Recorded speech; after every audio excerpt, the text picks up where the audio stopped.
Oswald's return from Mexico City by car, and the tragicomic forgery of the passenger list. On November 23, 1963, a cable from the American Embassy to the State Department stated that a search of the immigration records of Nuevo Laredo, Mexico, showed conclusively that Oswald returned from Mexico City by car. They did not record the means of transportation for his entry into Mexico. Also, Oswald's FM-11 card unequivocally documented that he returned by car. Note: Oswald had no driver's license and no car. The next day, on November 24th, after Oswald's murder, the CIA began a complex operation to build evidence to show that Oswald returned from Mexico City by bus.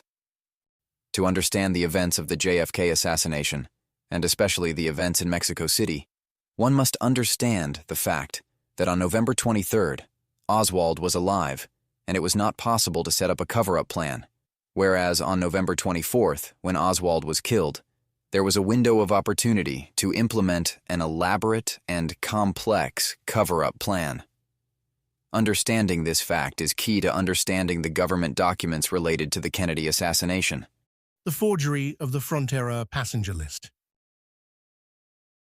On October 2nd, when Oswald left Mexico City, if he had left by bus, only 2 bus companies could have served him: the Frontera, 1 p.m. departure time, and the Del Norte, 8:30 a.m. departure time. The CIA chooses Frontera to build Oswald's departure scenario. Ultimately, the solution arises from the appearance of the passenger manifest in which name OSWLD is listed as a traveler. OSWLD is assigned a seat on the bus, but not a ticket number. FBI creates memorandums supporting the Frontera solution. The confidential source abroad advised that the above-mentioned passenger list, or manifest, was clear evidence that Lee Harvey Oswald had departed from Mexico City on the bus connected therewith, which had left Mexico City at 1 p.m. Hoover's agent says the Frontera passenger list is clear evidence, so it's all good. Although the staff of Frontera says they can't understand where the word OSWLD came from. Alvarado had no personal recollection of Oswald and could offer no explanation as to why no ticket number appeared beside the name OSWLD, or as to the reason for the discrepancy in the number of passengers listed for Laredo. The tragicomedy begins when, in March 1963, the FBI realizes that Oswald's 1 p.m. departure on October 2nd does not allow him to be in Dallas at 5 p.m. on October 3rd, as undisputed TEC and YMCA documents prove, where TEC is the Texas Employment Commission and YMCA is the Young Men's Christian Association. So Oswald's departure must be earlier than Frontera's 1300 departure. You necessarily have to throw out the Frontera solution and go to the Del Norte solution. The problem is that the Frontera manifest was already included in the Warren Commission exhibits. The Warren Commission finally accepted that Oswald traveled with Del Norte, but they never bothered to give an interpretation of how the word OSWLD appears in the Frontera manifest. The explanation is simple. The CIA asked a high-ranking asset in the Mexican government to arrange for evidence to be fabricated to prove that Oswald traveled by bus.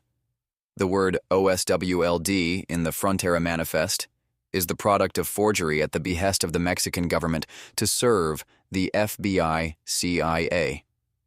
At the same time, the FBI created memorandums with false content to support the forgery. To summarize the facts, 1. Initially, Frontera officials stated that they could not find any evidence about Oswald. 2. Suddenly the word OSWLD appears on the Frontera manifest for the October 2nd bus without a ticket number match. The FBI reflects in a memorandum that Oswald left Mexico on Frontera. 3. Frontera officials state that they cannot explain the appearance of the word OSWLD on the manifest. 4. The FBI understands that the 1 p.m. departure time of the Frontera bus on October 2nd does not allow Oswald to be at the JMCA in Dallas at 5 p.m. on October 3rd and chooses the Del Norte solution whose bus departed at 8 a.m. 5. The word OSWLD in the Frontera manifest remains unexplained. We actually know who did the forging. The forger was Lieutenant Arturo Bosch, a Mexican officer attached to the Mexican presidency. It is reasonable for the reader to wonder if there is some other explanation for the above anomalies that he cannot imagine. Perhaps my analysis is misleading. Let's look at what Vincent Bugliosi wrote in the Anti-Conspiracy Bible, The Reclaiming History. There seems to be no apparent explanation for the name OSWLD on the list of passengers for the 1 p.m. trip on Transport's Frontera bus number 340 out of Mexico City for Monterrey and Nuevo Laredo. And no passengers on that trip identified Oswald as being on the bus. The key to understanding the case is this. Investigators immediately found Oswald's FM-11 form, which indicated that he had crossed Nuevo Laredo by car. The most logical assumption would be that Oswald met an American at the restaurant or the hotel who was leaving by car on October 2nd, and they agreed that instead of Oswald buying a bus ticket, he would pay the American and leave together. Investigators should therefore have searched the cars that passed through Nuevo Laredo on the night of October 2nd to 3rd. The documents show that no investigation whatsoever was conducted into this highly probable scenario. This categorical rejection of this scenario, and, on the contrary, the immediate recourse to the falsification of the Frontera passenger list, proves with 100% certainty that the law enforcement authorities knew that they should not look for cars, and, moreover, knew for sure that Oswald did not travel by bus. The Del Norte Manifest Anomaly. After Frontera was rejected, the CIA had to set up Oswald's departure with Del Norte at 8 a.m. This case was set up. It is certain that the CIA was again fabricating and setting up false witnesses. This is directly evidenced by the following testimony of Ricardo Beltran Medina, manager of the Mexico City terminal of Del Norte.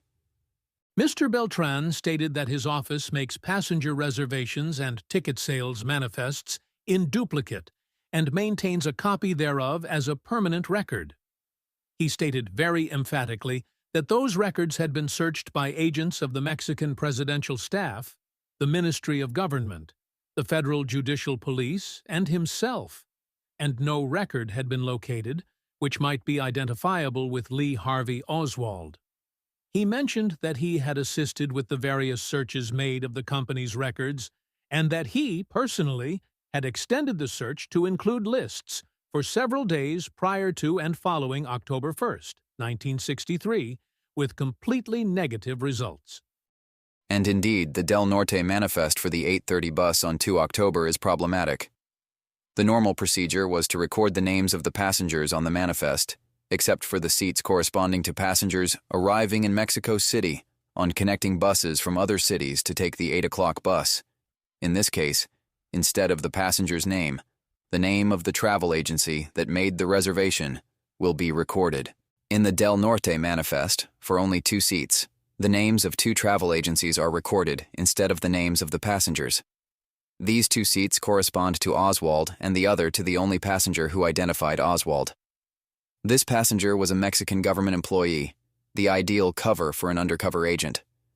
None of the other passengers whose names appear on the manifest identified Oswald as their co-passenger, even though the journey took over 15 hours. There is no explanation as to why Oswald's name is not on the manifest. The only explanation that can be offered is that the Mexican police decided in March 1964 to assign Oswald to one of the seats listed under the name of a travel agency. Marina Oswald could not remember who had given her the ticket stubs. In August 1964, Marina Oswald said she suddenly found the ticket stub. But she could not remember who had given her the suitcase with the flyers for Oswald's trip to Mexico. The fact that the ticket was a forgery is proven by the following reasoning. Normally, the suitcase would have been given to her by Ruth Payne. If it had been given to her by the FBI or Dallas PD, they would have recorded the contents of the suitcase in their files, as they were required to do. The fact that the contents of the suitcase are not recorded in the case file means that the suitcase did not pass through the hands of law enforcement. Marina was well aware of the seizure procedure, having been through it. Therefore, everyone, WC's lawyers, the FBI agents, and Marina, knew that only Ruth Payne could have provided the case. In particular, whenever Ruth Payne found an item of interest in the Payne house, she handed it over to the authorities. They did not ask for Ruth Payne's affidavit, because they knew that the suitcase was not given to Marina by Ruth Payne, but by the FBI, and the FBI would not be able to explain why they did not include the ticket stub in the case file, as they were required to do. FBI investigators and the Warren Commission counsels aren't bozo. They don't make these omissions by accident. When you see such omissions, is sign of guilt for cover-up. The counsels knew that specifically for the subcase of Oswald's return from Mexico City, the FM-11 form listed the car as the means of return, that there was the forgery of the Frontera passenger list, and also that Lieutenant Arturo Bosch filled in at least 7 points on the Frontera passenger list with his own hand. They knew that the Del Norte passenger list did not have Oswald's name on it, and yet they did not investigate the chain of custody of the Mexico City bag of flyers presented by Marina Oswald, and although they knew that the latter was at the mercy of the government as to whether she would remain in the USA.